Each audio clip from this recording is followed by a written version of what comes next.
എൻ്റെ ഒരു സുഹൃത്ത്, ഒരു പയ്യൻ, അവൻ ഏകദേശം ഒരു 30 വയസ്സുണ്ടായി.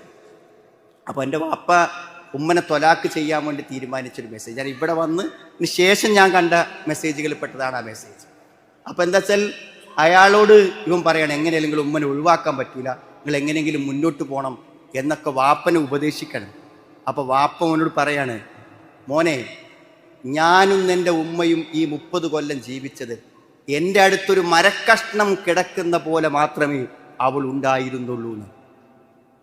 അയാൾ പറഞ്ഞ വാക്കാണ്. ഒരു മരക്കഷ്ണം കിടക്കുന്ന പോലെ മാത്രമാണ് അവൾ എന്നോടൊപ്പം ഉണ്ടായിരുന്നത്. എൻ്റെ മനസ്സുകൊണ്ട് എനിക്ക് അവളോടൊരു ബന്ധമില്ല, ഒരു പെണ്ണായി അവൾ എനിക്ക് അനുഭവപ്പെട്ടിട്ടില്ല. അതിനയാൾക്ക് കാരണം പറയാനുണ്ട്. എന്താ കാരണം എന്ന് വെച്ചാൽ 30 കൊല്ലം മുമ്പ് ഒരവിഹിതത്തിൽ അവളെ അയാൾ കണ്ടു. ആ അവിഹിതം കണ്ട രാത്രിയിൽ അയാളുടെ മനസ്സിൽ അവൾ മരിച്ചു. ഞാൻ അദ്ദേഹത്തോട് പറഞ്ഞ്, അന്ന് നിങ്ങൾക്ക് അവളെ ഉൾക്കൊള്ളാൻ പറ്റൂല്ലെങ്കിൽ അന്ന് ഒഴിവാക്കിയാൽ മതി, അവൾ വേറെ പോയി ജീവിച്ചോളൂ. ഉൾക്കൊള്ളാമെന്ന് പറഞ്ഞുകൊണ്ട് അവൾക്കൊരു ജീവിതം നൽകാതെ നിങ്ങൾ വെറുതെ ആക്കി.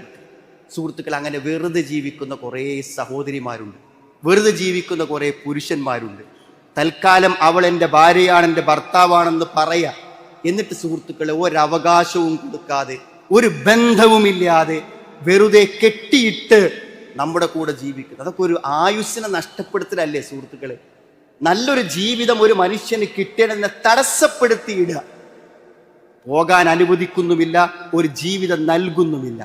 അങ്ങനെ എത്രയോ ആളുകൾ ദാമ്പത്യത്തിൻ്റെ യാതൊരു അനുഭവങ്ങളുമില്ലാതെ പാഴായിപ്പോയ ജന്മങ്ങളും ജീവിതങ്ങളുമുണ്ട്. നീതിയാണ് സുഹൃത്തുക്കൾ, ഒരാൾക്ക് നൽകേണ്ടത് നമ്മൾ കൊടുക്കണം എന്നുള്ളത് നീതിയാണ്. ആ നീതി നമ്മൾ നിർവഹിച്ചിരിക്കണം.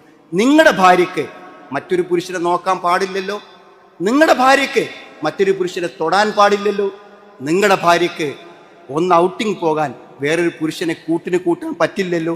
അതെല്ലാം നിങ്ങൾക്ക് വേണ്ടി അവൾക്ക് നിഷിദ്ധമാക്കുമ്പോൾ നിങ്ങളത് നിർവഹിച്ചില്ലെങ്കിൽ എത്ര ക്രൂരതയാണത്.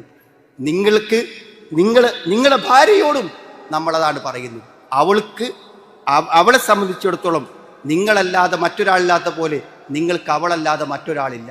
അതുകൊണ്ട് നിങ്ങൾക്ക് കിട്ടേണ്ട അവകാശങ്ങളെല്ലാം അവൾ തരുക എന്നുള്ളത് അവളുടെ ബാധ്യതയാണ്. അത് നിർവഹിക്കുക എന്നുള്ളത് അവളുടെ ഇസ്ലാമിക കടമയാണെന്നാണ്. അതുകൊണ്ട്